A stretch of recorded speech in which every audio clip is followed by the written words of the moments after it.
प्यारे बच्चों, इस YouTube चैनल में आप सबका स्वागत है।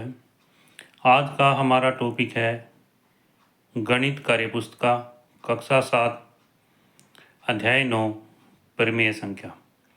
इसमें सबसे पहला प्रश्न है, नीचे दी गई पूर्ण संख्याओं को जोड़ो। प्यारे बच्चों, यहाँ पर संख्याओं को जोड़ना बताया गया है। जैसे 35 है और 46 है, इसका जोड़ 81 बनता है। 423 प्लस 248 है, इसका जोड़ जो है 671 है। 7 प्लस 26 33 है। 1814 प्लस 2673 बराबर है 4487 है। नीचे दी गई पूर्ण संख्याओं को गुणा करो। 3 को 6 से गुणा करते हैं 18 आता है। 224 को 20 से गुणा करते हैं 4480 आता है। इस प्रकार प्यारे बच्चों इनको हम गुणा कर लेते हैं। जब दो पूर्ण संख्याओं को जोड़ते हैं तो हमेशा एक पूर्ण संख्या प्राप्त होती है। पूर्ण संख्याओं को गुणा के बारे में तुम क्या कर सकते हो? तो आगे है, दो संख्याओं का गुणनफल सदैव पूर्ण संख्या होती है। दो संख्याओं का गुणनफल सदैव पूर्ण संख्या होती है। आगे तीसरा है, घटाओ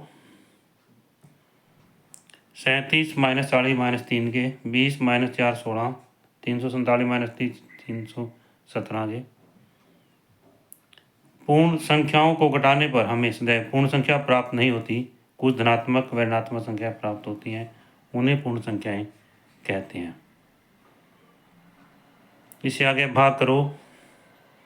इसमें यहाँ पर 16 को 3 से भाग करते हैं, 1600/3 आ जाता है। 88 को 4 से भाग करते हैं 22। 3 को -1 से भाग करते हैं -3 और -7 को 3 से भाग करते हैं -7/3। इस तरह से अपने उत्तरों को ध्यान से देखो। जब हम पूर्णांकों को भाग करते हैं तो हमेशा एक पूर्णांक मिलता है। कुछ धनात्मक है व ऋणात्मक भिन्न संख्याएं प्राप्त होती हैं। धनात्मक व ऋणात्मक भिन्न संख्या के समूह को परिमेय संख्याएं कहते हैं। तो इसमें यहाँ पर प्यारे बच्चों यह संख्या रेखा दिखाई गई है। यहाँ पर कुछ संख्याएं दिखाई गई हैं। जैसे यहाँ पर 0 है, ये इसमें 1/2 यहाँ पर दिखाया गया है। यह 1 है, 2 है, 3 है। और इधर -1 -3/2 और -2 दिखाया गया है।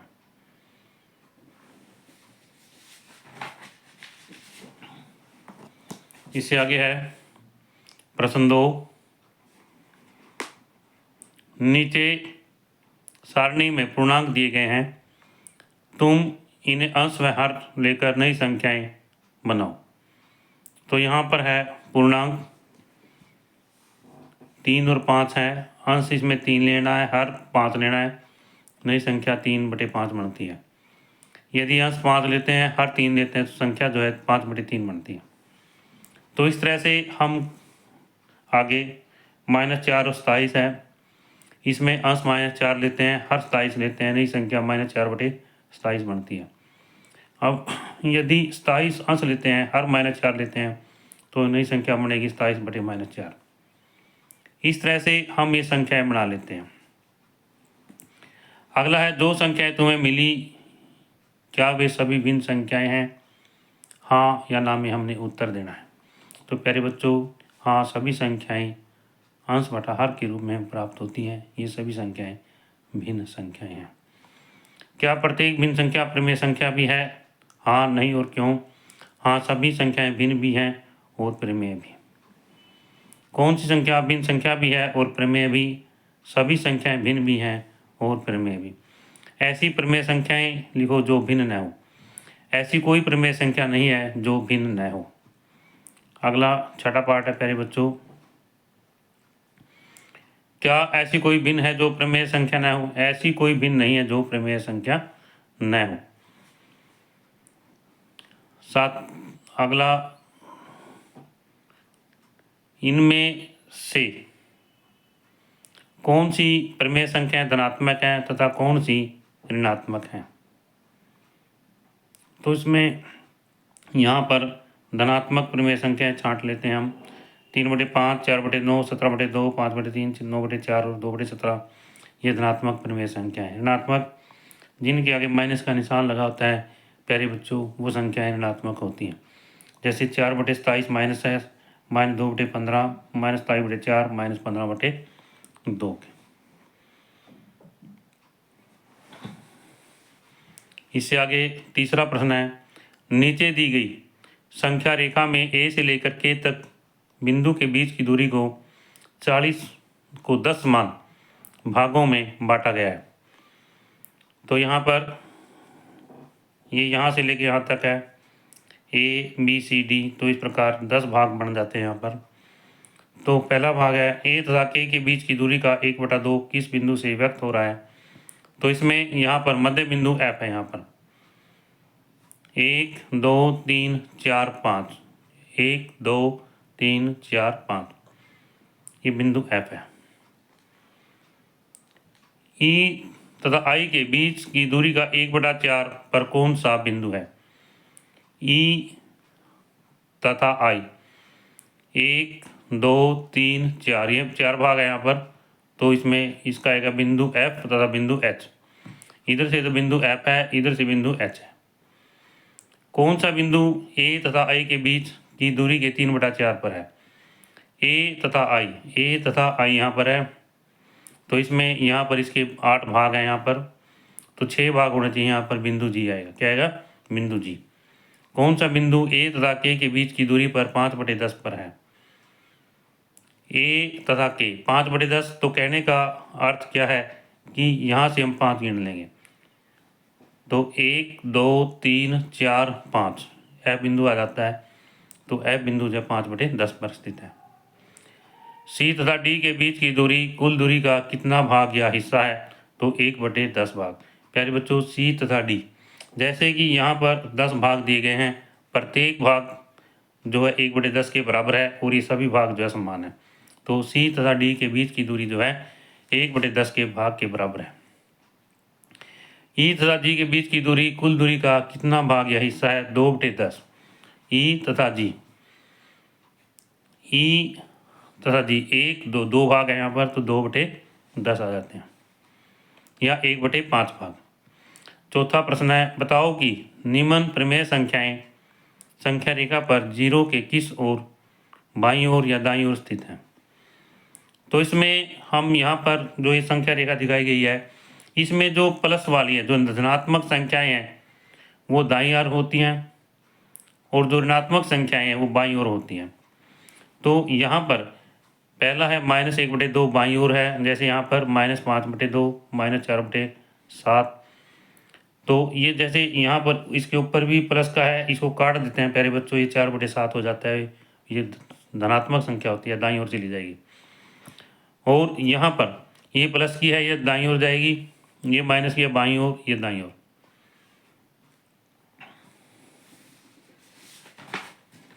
इससे आगे है, दी गई प्रमेय संख्याओं में से बताओ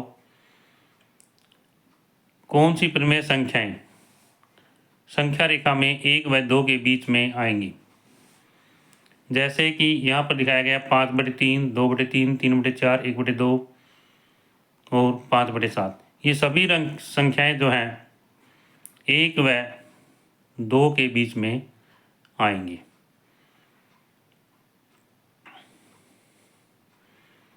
क्योंकि ये भी सभी संख्याएं जो है 1 व 2, यहाँ पर जो संख्या रेखा है, यहाँ पर हम देखते हैं कौन सी प्रमेय संख्याएं संख्या रेखा में 1 व 2 के बीच में आएंगी। तो प्यारे बच्चों, जैसा कि हम यहाँ देखते हैं, जैसे 5/3 है, ये 5/7 है। तो यहाँ पर ये 2/3 है, 3/4 है, 1/2 है। ये जो है 1 से कम है, ये 0 और 1 के बीच में आनी चाहिए थी। परंतु कौन सी प्रमेय संख्याएं संख्या रेखा में 1 व 2 के बीच में आएंगी। तो इसमें आएंगी 5/3 और ये आएगी 5/3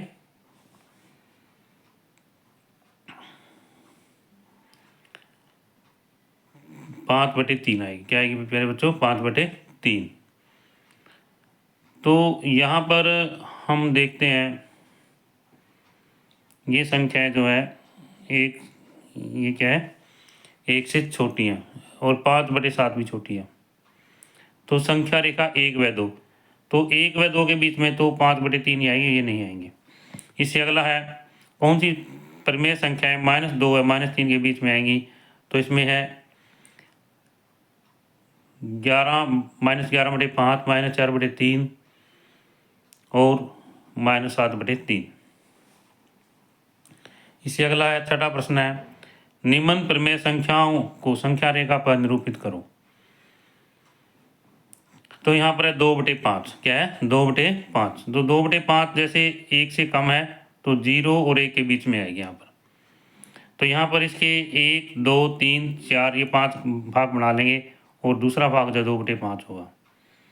इसके बाद में 4/5, 4/5 में प्यारे बच्चों जैसे इसके हमने 5 भाग बनाए हैं तो 1, 2, 3, 4 गिन लेंगे, 4/5 आ जाता है। इसके बाद में 5/4, 5/4 जो है 1 + 1/4 के बराबर है। तो इसमें 1 पूरा हो गया और इसके 4 हिस्से करेंगे, 1 हिस्सा वो आ जाएगा, तो 5/4 आ जाता है। 7/5, 1 + 2/5, तो 1 पूरा आ गया इसमें और 2/5, 7/5 आ गया यहाँ पर। इसके बाद में -2/5, यहाँ पर जो 0 है इसके हम 5 भाग कर लेंगे, 1, 2, 3, 4, 1, 5, ये 2/5 आ जाते हैं यहाँ पर। इस तरह से हम इनको संख्या रेखा पर दर्शा सकते हैं। जो दाईं ओर है इसमें धनात्मक राशियाँ आती हैं, संख्याएं आती हैं, और जो बाईं ओर है ऋणात्मक संख्याएं आती हैं। इससे अगला है बिंदु P किस परिमेय संख्या को दर्शाएगा, मिलान करो। तो बिंदु P जो है 2/5 के बराबर है और इधर से जो है यहाँ पर हम देखते हैं ये 2/5 को दर्शाएगा। यहाँ पर बिंदु P -2/4 या 1/2 के बराबर है, -1/2 के बराबर है। इस तरह से इसका मिलान यहाँ पर कर देते हैं। ये -3/5 है यहाँ पर, क्योंकि इधर -1 है, 1, 2, 3, 4 और 5 यहाँ पर -3/5 के बराबर है, तो इसका मिलान कर देते हैं। 6/12 यानी 1/2 है, इसके बराबर आएगा यहाँ पर। इसमें यहाँ इसके 12 भाग कर लिए, 12 में से 6 जो है 6/12 यहाँ पर आ जाता है, इसके बराबर आ जाता है। इसके बाद है प्यारे बच्चों, निम्न परिमेय संख्याओं में से बड़ी परिमेय संख्या छांटो। ये 2 परिमेय संख्याएं दी गई हैं, हमने बड़ी परिमेय संख्या छांटनी है। इसमें जो भिन्न है अंश बटे हर के बराबर है। यदि हर बराबर है तो जिस भिन्न का अंश बड़ा होगा वह संख्या बड़ी होगी। तो यहाँ पर 3/5 आ जाता है। यहाँ पर ये प्लस की है, ये माइनस की है, तो प्लस वाली संख्या बड़ी होगी। यहाँ पर ये दोनों माइनस की हैं, माइनस में जो संख्या जितनी ज़्यादा बड़ी होती है वो उतनी छोटी होती है। तो यहाँ पर ये -5/9 आ जाता है। इससे आगे है दूसरा भाग है 5/3, 3/4, इसमें से 5/3 और 3/4। तो यहाँ पर जो है 3/4 संख्या जो है बड़ी है, ये मिसप्रिंट हो गया यहाँ पर, गलती से 3/4 आ गया। इसके बाद में -7/2 है, 2/3, 2/3 संख्या बड़ी है, 2/3 ये प्लस की है, ये माइनस की, प्लस वाली बड़ी होगी।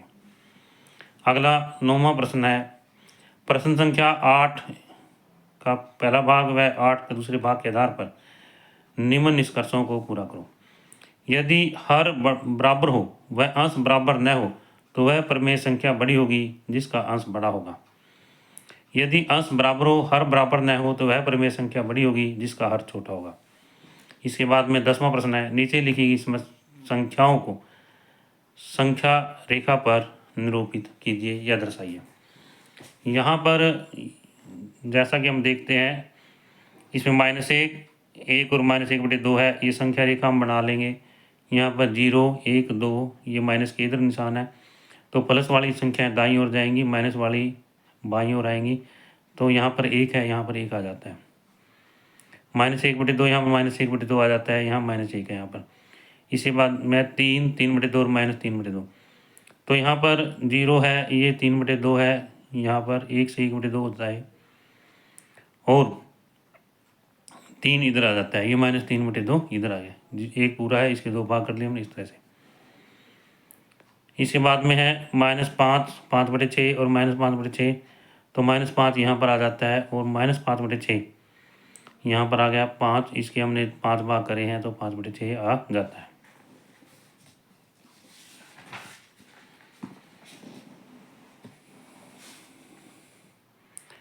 उपयुक्त प्रश्न के प्रत्येक भाग में सबसे बड़ी व सबसे छोटी संख्या छांटो। तो प्यारे बच्चों, इसमें सबसे बड़ी संख्या है 1, सबसे छोटी है -1, 3 बड़ी है, इसमें सबसे छोटी है -3/2, 5/6 और ये माइनस वाली संख्या। 11वां प्रश्न है, निम्न प्रमेय संख्याओं की तुलना किसी तरीके से करना उचित समझते हो और क्यों? इसमें संख्या रेखा पर निरूपण करके और तुल्य भिन्न बनाकर। तो इसमें 2 रास्ते हैं प्यारे बच्चों। इसमें यहाँ पर जैसे 21/15 है और 19/27 है, तुल्य भिन्न में बदल कर हम इसको तुलना कर सकते हैं। तो यह तरीका आसान है।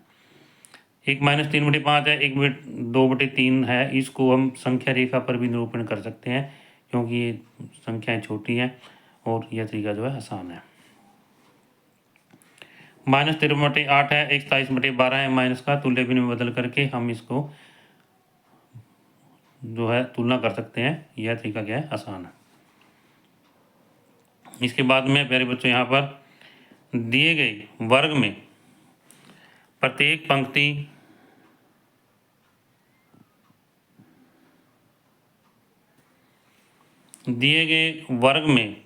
पंक्ति स्तंभ व विकर्ण को जोड़कर देखिए कि इसमें क्या खास बात है।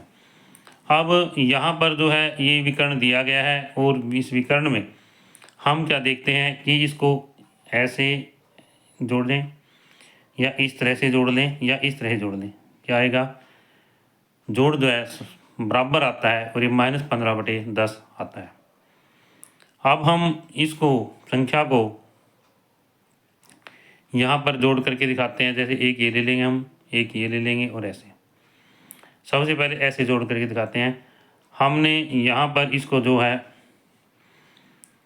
पहली पंक्ति का जोड़ जैसे ये लिया है, फिर ये उसका स्तंभ का जोड़ है, फिर ये क्या है? विकर्ण का जोड़ है।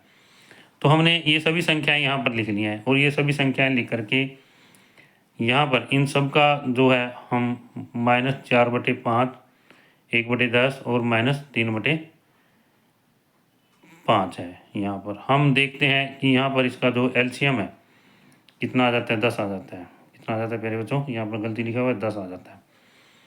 तो 10 में इस प्रकार -15/10 आ जाता है। अब दूसरा जो है यहाँ पर स्तंभ का जोड़ है। यहाँ पर क्या है? पहले स्तंभ का जोड़ है। तो इसमें ये लिख लेंगे -4/5, -3/10, -2/5 और इन सभी को जोड़ते हैं तो इस तरह से इनका एलसीएम 10 आ जाता है और 5 दूनी 10, -8 के, -3 और 5 दूनी 10, 2 दूनी 4, माइनस के -15/10 आ जाता है। अब इनको इस तरह से ले लेते हैं विकर्ण के अनुसार। विकर्ण के अनुसार जो है हम जोड़ते हैं यहाँ पर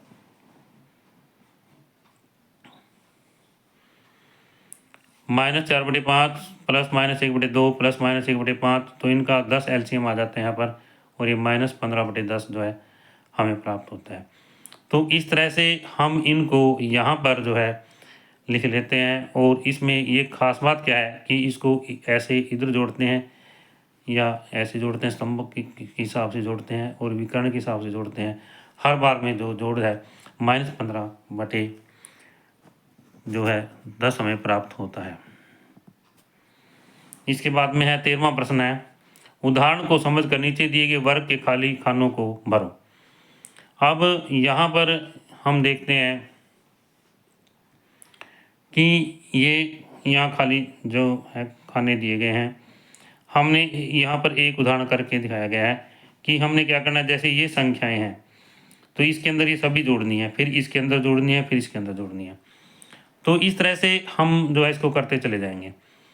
अब जैसे ये संख्याएं हैं हमने यहाँ इधर जो है जोड़ करके दिखाई हैं ताकि सुविधा हो उसके जोड़ने में और किसी प्रकार की कोई शंका ना रहे। अब जैसा कि यहाँ देखते हैं प्यारे बच्चों, ये पहला है यहाँ पर 1/2 -25/8 है। 1/2 -25/8 है। इसको हमने यहाँ पर किया है कि इनका एलसीएम 8 आ जाता है तो 4 -25 -21/8 आ जाता है। यहाँ पर लिख लिया हमने। अब यहाँ आ जाते हैं -7/3 प्लस 1/3 है यहाँ पर, तो ये -6/3 आता है। तो ये दोनों इनमें हर बराबर हैं, इसलिए यहाँ पर ये -6/3 या -2 आ गया। अब -7/3 है प्लस 5/6 है, इसमें यहाँ पर हमने एक अलग रंग का पेन प्रयोग कर लिया ताकि ये आपस में मिक्स ना हो। तो यहाँ पर 6 एलसीएम आ गया, -14 प्लस 5 यहाँ पर -9/6 आ जाता है इस पर। और आगे भी इसको हम काट सकते हैं माइनस, तो 3 3 9 3 दूनी 6 -3/2 आ गया। अब अगला है 7/3 -25/8 है। तो प्यारे बच्चों इसको सॉल्व करके 24 एलसीएम आ जाता है, 856 और ये -75 है, -131/24 यहाँ पर लिख देते हैं। इस तरह से ये भी इसमें ऐसे है। तो हमने यहाँ पर ये सभी जो है यहाँ सोल्व किए हैं, हल किए हैं, ताकि विद्यार्थियों को कोई किसी प्रकार की परेशानी ना हो, वो आसानी से इनको समझ सकें।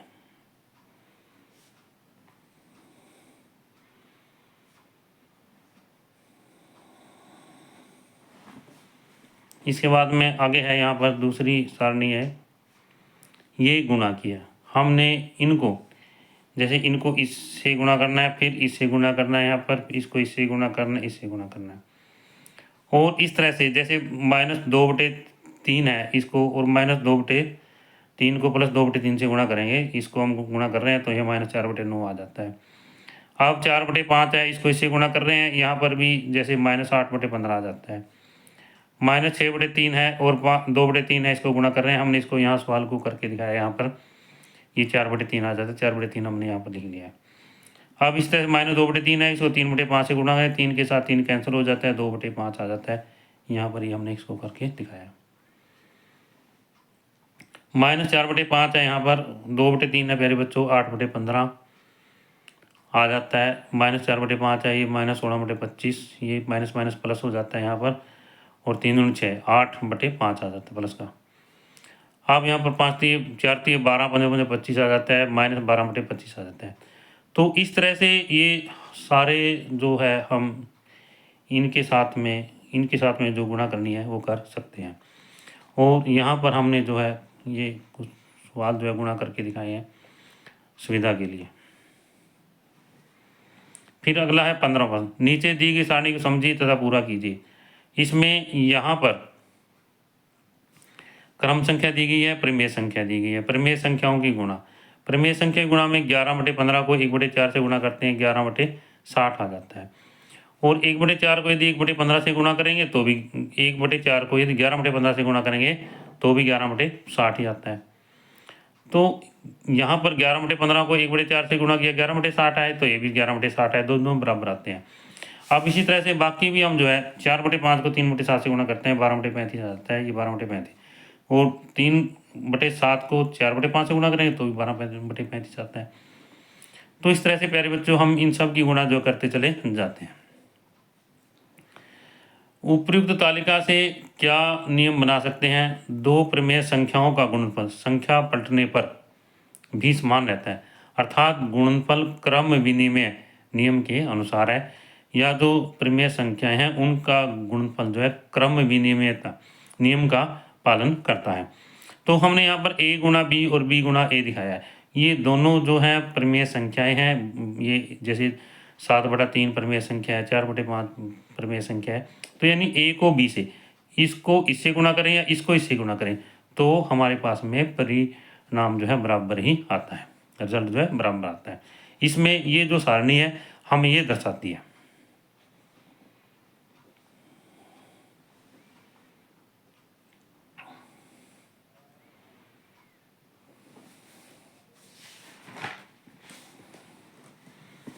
इसके बाद में है नीचे कुछ भिन्नों के भाग दिए हैं उन्हें समझाओ। यहाँ पर जैसे 1/2 है, इसको 1/4 से भाग करना है, तो वो पूछता है भी 1/2 में 1/4 जो है कितनी बार आया है। 1/2 में 1/4 जो है कितनी बार आया है, तो इसमें 1/2 गुणा 4/1 बराबर 2 बार आ गया यहाँ पर। परंतु इसको यहाँ इस वृत्त के अंदर हमने करके दिखाना है प्यारे बच्चों।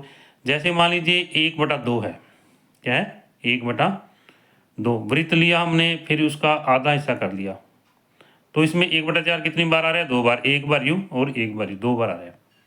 दोबारा से एक वृत्त लिया हमने, उसके हमने आधा भाग कर लिया, सबसे पहले 4 भाग किए, फिर आधा कर लिया। तो आधे में यहाँ पर ये 1 भाग, ये 1/4 ये दिखाया गया, 1/4 ये दिखाया, तो 1/4 भाग जो है 1/2 में 2 बार आता है। अब इसी तरह से 2/3, 2/3 में 1/6 भाग कितनी बार आता है? तो 2/3 भी वृत्त के हम क्या करेंगे, सबसे पहले जो है 3 हिस्से कर लेंगे यहाँ पर। जैसे मान लीजिए सबसे पहले हमने वृत्त लगाया, वृत्त लगा करके फिर हमने इसके 6 भाग कर लिए यहाँ पर, 1 2 3 4 5 और 6। और उसमें से भी जैसे ये तो पहला भाग है यहाँ पर प्यारे बच्चों, एक भाग तो ये हो गया, और एक हो गया ये, और एक हो गया ये। दोबारा से एक भाग तो ये हो जाता है इसमें, एक जो दूसरा ये हो जाता है, ये हो जाता है। अब ये दोनों भाग जो हैं वृत्त के 2/3 भाग हैं। एक यहाँ से लेकर के इस भाग को छोड़ करके ये सारे भाग क्या हैं, वृत्त के 2/3 भाग हैं। तो 1/6 इसमें प्रत्येक भाग जो है 1 2 3 4 5 और 6 1/6 के बराबर है। तो हमने ये दिखाना है कि 2/3 में 1/6 कितनी बार आता है। तो कितनी बार है? 1 2 3 4, यानी 2/3 में 1/6 जो है 4 बार आता है। इससे अगला 1/4 भाग है। अब जैसे ये वृत्त है, हमने इसके 4 भाग कर लिए, तो 1/4 में 1/4 बार एक ही बार है। ये वृत्त है, हमने क्या करा, इसके 4 भाग कर लिए, 1/4 भाग है। तो इसमें 1/4 भाग में 1/4 भाग जो है एक ही बार आ रहे हैं, यहाँ पर आया हुआ है और एक ही बार आता है। अब अगला है 3/4 भाग 3/8 है। अब सबसे पहले प्यारे बच्चों हम क्या करेंगे, एक वृत्त ले लेंगे, उसको 8 बराबर भागों में बांट लेंगे। हमने यहाँ पर वृत्त को पेंसिल के साथ में बना करके फिर इनको डार्क कर लिया ताकि ये भाग जो हमें दिखाई दें। तो सवाल क्या है हमारा, भी 3/4 में 3/8 भाग कितनी बार आता है। अब यहाँ पर सवाल क्या है, भी जैसे वृत्त ये चीज़ है, ये यार ये चीज़ है, ये 4 भागों में बट गया। तो 1 2 3 यहाँ तक जो है, यहाँ तक जो है, यहाँ तक जैसे हमने दिखाया गया यहाँ पर हरे पेन के पास हाथ दिखाने की कोशिश की है, ये जो भाग है इसको निकाल करके बाकी वृत्त का भाग जो है 3/4 भाग है। अब 3/8 कितनी बार आता है, तो प्रत्येक भाग इसका तो 1/8 के बराबर है, क्योंकि हमने वृत्त के 8 भाग किए हैं। तो एक ये भी 1/8 के बराबर है, ये भी 1/8 के बराबर है, ये 1/8 के बराबर है। तो इस पोर्शन को छोड़ करके, यहाँ इस भाग को छोड़ करके, जैसे मैंने पेन के साथ दिखाने की कोशिश की है, इस भाग को छोड़ करके बाकी जो भाग है 1 2 3 4 5 और 6, ये कितनी बार है, 6 बार आ गया ना। 1/8 जो कितनी बार है, 6 भाग बटा 6 बार आ गया। तो 3/8 कितनी बार आएगा, 2 बार आएगा यहाँ पर। तो हम क्या लिख सकते हैं, 3/4 में 3/8 जो है 2 बार आता है। इसे अगला है प्यारे बच्चों 16वां सवाल है, रीमा कहती है कि किसी संख्या में 2 का भाग या 1/2 से गुणा करो, एक ही बात है, क्या तुम इससे सहमत हो? तो हम इसमें बात से सहमत हैं, क्या लिखेंगे, हाँ। अपने उत्तर के पक्ष में 3 उदाहरण लिखो। प्यारे बच्चों सबसे पहले हमने जैसे यहाँ पर उदाहरण लिया, 6 का लिया है, 8 का लिया और 10 का लिया है, उदाहरण ले ली। तो इस उदाहरण में 6 को 2 से भाग करेंगे हम तो 3 आ जाता है। जैसे यहाँ भाग करके दिखाया, 6 लिखे या 2 2 3 6 इतना आ गया। और 6 का जब 1/3 2 भाग लेंगे तो भी 3 आएगा। अब इस तरह से 8 है, 2 को भाग करेंगे 4 आ रहे हैं यहाँ पर, और 1/2 लेंगे तो भी 4 आएगा। 10 है तो 2 से भाग करेंगे, जैसे यहाँ दिखाया गया 5 आ रहे हैं, आया यहाँ पर, और इसका भाग जो 5 आता है। इसके बाद में कहता है इस आधार पर, तो जैसा कि इसमें कहा है हाँ हमसे सहमत है, तो इसमें बराबर ही आ रहा है, इसमें हुआ। 7वां सवाल है, इस आधार पर निम्न प्रमेय संख्याओं का भाग करो। 2/3 को 1/4 से भाग करना है, ये गुणा में बदल जाता है, उसके 8/3 आ जाता है। -2/3 को 2 से भाग करेंगे, ये इसमें 2/1 है यहाँ पर, फिर 1/2 आएगा, फिर -1/3 आएगा। -3/4 है, इसको 2/5 से भाग करेंगे तो ये 5/2 हो जाता है, कितना आ जाता है, -15/8 या -1 से ही 7/8 आ जाता है। अब इस तरह से 1/5 है, इसको -2/4 से भाग करेंगे, 1/5 गुणा 4/2, ये -2/5 जो है यहाँ पर आ जाता है। इसके बाद में है प्यारे बच्चों यहाँ पर सही व गलत निशान लगाओ। किसी भिन्न के अंश व हर दोनों को समान संख्या से गुणा करने पर भिन्न के मान पर कोई फर्क नहीं पड़ता, सही है। किसी परिमेय संख्या के अंश व हर दोनों में कोई संख्या जोड़ने पर कोई फर्क नहीं पड़ता है प्यारे बच्चों। इसमें जो भिन्न है उसका मान बदल जाता है, इसलिए यहाँ पर गलत है। किसी परिमेय संख्या के अंश व हर दोनों में किसी अन्य संख्या से भाग लेने पर कोई फर्क नहीं पड़ता। क्या कहता है इसमें किसी परिमेय संख्या के अंश व हर, इसमें अंश को भी उसी संख्या से भाग करना है और हर को भी उसी संख्या से भाग करना है, तो भिन्न में कोई फर्क नहीं पड़ेगा, सही है। इसमें अगला है 19वां सही गलत छांटो। 12/17 भाग 3/2 है, तो 2/3 आ जाता है, इसमें सही है। 15/8 भाग 2/3 है, तो इसमें इसको गुणा में चेंज किया गया, परंतु इसको चेंज नहीं किया गया, ये गलत है। इसमें क्या था 3/2 आना चाहिए था, जबकि 2/3 है। 3/4 भाग 2/3 है, इसमें भी क्या है यहाँ पर 3/2 आना चाहिए था, ये प्यारे बच्चों गलत है। इससे आप क्या निष्कर्ष निकालते हैं, दो भिन्न या परिमेय संख्याओं को, या प्यारे बच्चों भिन्न या परिमेय संख्या कोई भी भाग करते इसमें एक ही है, इसमें भिन्न या परिमेय संख्या की होती है, क्योंकि भिन्न को भी अंश बटे हर में लिखते हैं, परिमेय को भी p/q के रूप में लिखते हैं। भिन्न या परिमेय संख्या को भाग करते समय बाद वाली संख्या को व्युत्क्रम लेकर गुणा में बदलते हैं तथा फिर जो है हल करते हैं। प्यारे बच्चों यहाँ पर यह वीडियो आपको अच्छी लगे तो आप इस वीडियो को लाइक ज़रूर करना, और जो बच्चे नए हैं इस चैनल पर वो चैनल को सब्सक्राइब ज़रूर करें, क्योंकि कार्यपुस्तिका कक्षा 6 से कक्षा 8 तक गणित व साइंस के लिए, कक्षा 6 से कक्षा 10 तक साइंस फुल चैप्टर नोट्स के लिए और गणित की वीडियो के लिए आप इस चैनल को प्यारे बच्चों सब्सक्राइब ज़रूर करें।